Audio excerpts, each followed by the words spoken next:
Avant toute chose, je voudrais dédier ce podcast à Christian Bobin, qui nous a quittés il y a peu et qui reste un de nos grands poètes contemporains. À ce sujet, je ne peux que vous recommander de lire Les différentes régions du ciel dans la collection Quarto aux éditions Gallimard. Bonjour à tous. Il y a peu, une de mes amies m'a dit « Moi, la poésie, je ne comprends pas, ça ne me parle pas vraiment, c'est toujours très obscur. » Comment lui expliquer alors ce qu'est la poésie, ce que ça veut dire concrètement? Si tant est que ça veuille dire quelque chose, alors que j'aurais tendance à penser que la poésie, ça montre quelque chose. Revenons un bref instant aux origines, même si je ne tiens pas là spécifiquement à vous faire une anthologie précise. La poésie, c'est d'abord un chant, une musique. On en trouve trace bien avant le Moyen-Âge, notamment avec les poupées de Gilgamesh, ou encore Homère, et ses poèmes sur l'Iliade et l'Odyssée, dont les chapitres sont appelés des chants. Poésie est un mot qui vient du grec et qui veut dire créer, faire. Au Moyen-Âge, vers 1630, on voit apparaître le mot poète pour désigner celui qui chante, laëd, celui qui chante un poème épique, une aventure ou un voyage. Il s'agit donc dès le début de donner un rythme au mot, au récit. Alors que la transmission se faisait de bouche à oreille, la poésie connaîtra une plus large diffusion dès le XVe siècle, avec bien évidemment l'essor de l'imprimerie. Il existe plusieurs formes de poèmes. Le sonnet, la chanson, la ballade, l'ode, le rondeau, le haïku, qui est un poème très court. On oppose parfois la prose à la poésie. Pourtant, il s'agit de deux formes linguistiquement très différentes. L'une, la prose, est construite principalement à partir du signifié. Elle se veut informative. Elle est tournée vers l'extérieur. Alors que la poésie se base sur le signifiant, c'est-à-dire qu'elle privilégie la forme à la fonction. Elle est plus symbolique et esthétique que concrète et rationnelle. C'est sans doute pour cela qu'elle peut nous paraître parfois obscure, difficile d'accès.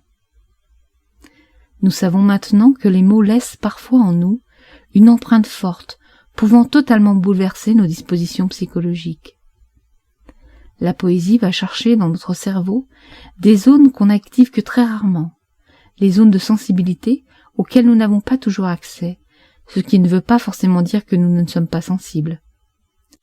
Elle agit alors comme une clé de contact pour nous permettre l'accès à ce qui existe de plus intime en nous, une porte vers notre inconscient.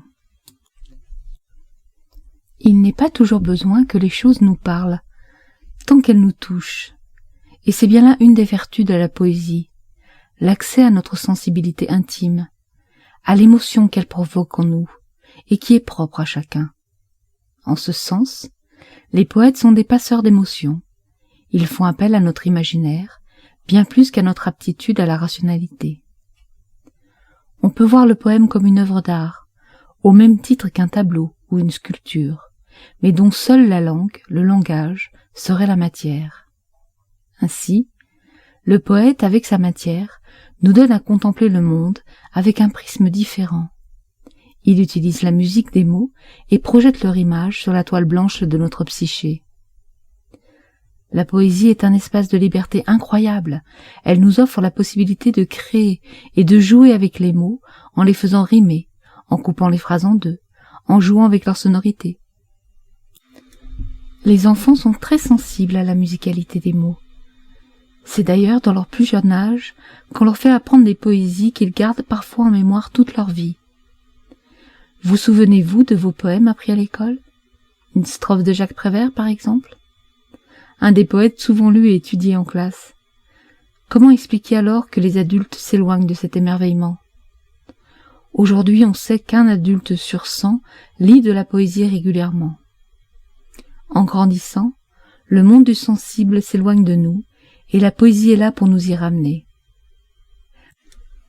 Par ailleurs, une étude a démontré que les malades d'Alzheimer, dont la dégénérescence neuronale ne permettait plus d'atteindre certaines strates de la mémoire, ces malades donc, qui oublient ce qu'ils ont fait dans la minute, sont pourtant capables de réciter des poèmes de leur enfance par cœur.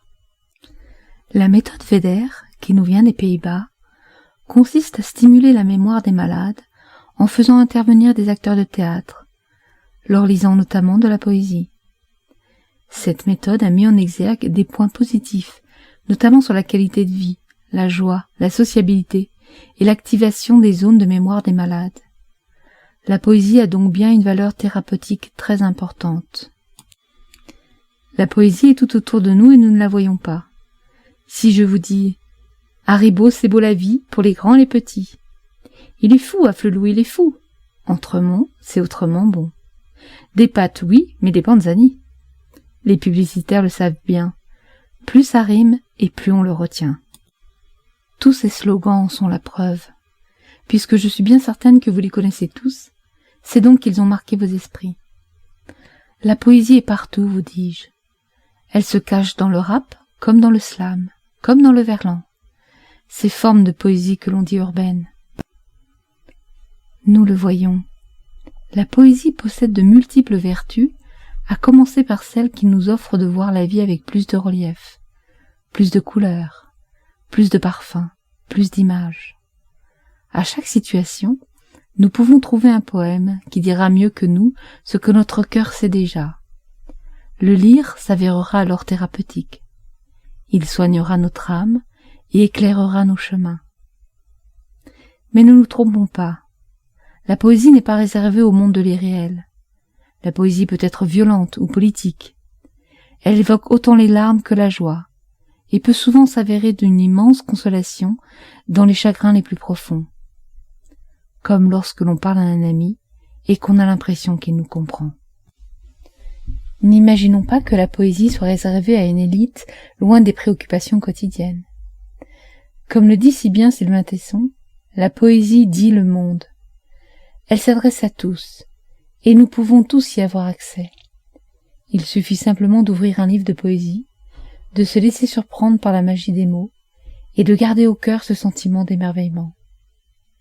Alors je dirais à mon ami, ne crains pas de ne pas toujours comprendre la poésie.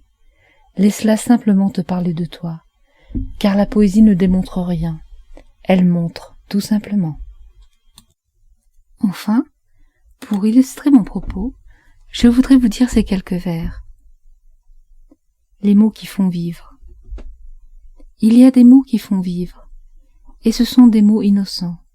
Le mot chaleur, le mot confiance, amour, justice et le mot liberté, le mot enfant et le mot gentillesse, et certains noms de fleurs et certains noms de fruits, le mot courage et le mot découvrir, et le mot frère et le mot camarade, et certains noms de pays de villages, et certains noms de femmes et d'amis. C'est un poème de Paul Éluard. À très bientôt.